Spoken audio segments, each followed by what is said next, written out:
Let's talk in this section about how to trade wedge chart patterns. You can think of a wedge as a point where traders are still deciding whether they want to buy or sell. It's a point where the current trend pauses for a second before deciding to either continue in the same direction or to reverse. The first wedge we're going to talk about is called a rising wedge. A rising wedge is formed when price begins to consolidate between the support and resistance trend lines. So you can see here that we have the support line on the bottom and the resistance line up here on the top, and that they're slowly coming together closer. This is what forms that wedge shape. And you can see that the slope of the support line here on the bottom is steeper than the slope of the resistance line. What this is telling us is that price is consolidating, and soon we can either expect a breakout toward the upside or the downside. Usually if the rising wedge forms after an uptrend, like in this example here, it's going to be a reversal pattern and start heading down. But if this wedge forms during a downtrend, it could be telling us that the market is going to keep moving down. So let's look at these two examples, beginning with this one, the uptrend. So you can see here we have the current uptrend, and then we drew up here the top resistance line and the bottom support line. And we did that by connecting, you can see all these candles up top, drawing the line right along the candles, and on the bottom as well, connecting all of these wicks on the bottom and along the bottom here, where price is constantly being rejected by this support line. And you can see here it says higher highs and even higher lows. So what exactly does that mean?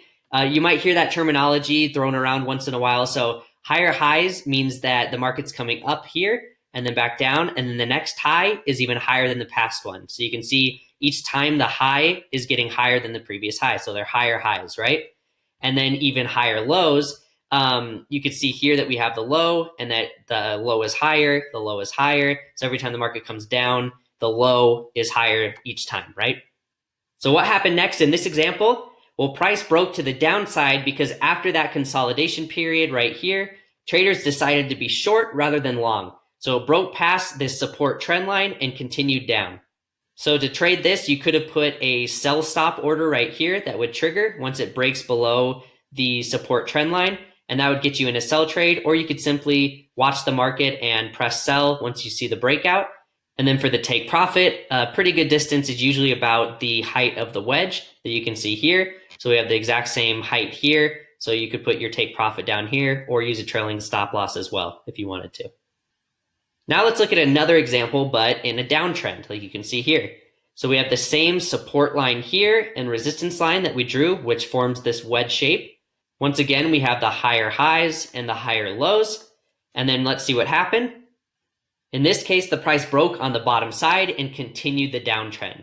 So once again, you can see we would have placed a sell stop right here, expecting price to continue in this downtrend, break down from this rising wedge. And for a take profit, we can use the distance of the wedge right here and use that same distance to calculate the take profit and set that line as well. So basically, a rising wedge leads to a downtrend, whether it's a reversal in the current uptrend, like in the first example, or a continuation of the current downtrend, like in the second example. The second type of wedge we're going to talk about is called a falling wedge, and this is going to be the complete opposite of the rising wedge. It leads to an uptrend, whether it's a reversal of a current downtrend or a continuation of an uptrend. So let's look at two examples, one of an uptrend and one of a downtrend. Just as we talked about with the rising wedge, the falling wedge can also be either a reversal or a continuation signal. So for a reversal signal, it's formed at the bottom of a downtrend, just like you see here. We have this downtrend right here, and then we have this falling wedge here that's being formed. And how's that falling wedge formed? Well, you can see that we connected the tops here to form the resistance line, and we connected the bottoms here of all the candles to form the support line. And that's what forms that wedge shape.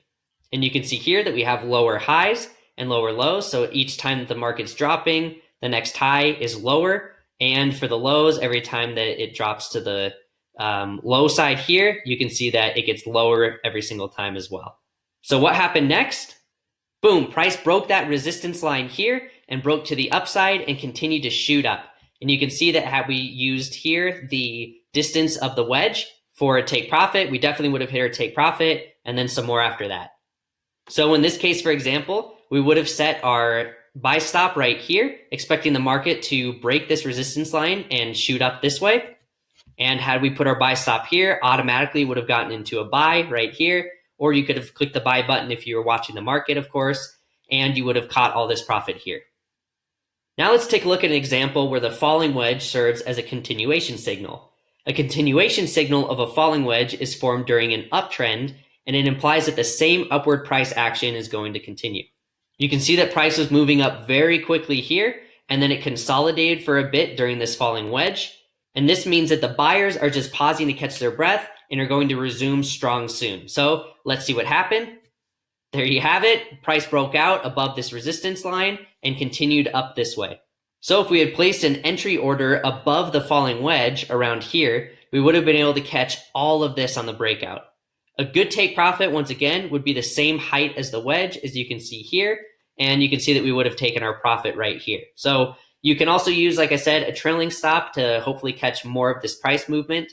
So that's it for the different types of wedges, the falling wedge and the rising wedge. And I hope this can help you to trade a little bit more accurately in the market and to spot these wedges.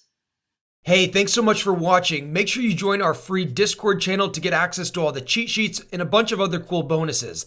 The next video in the course is right here.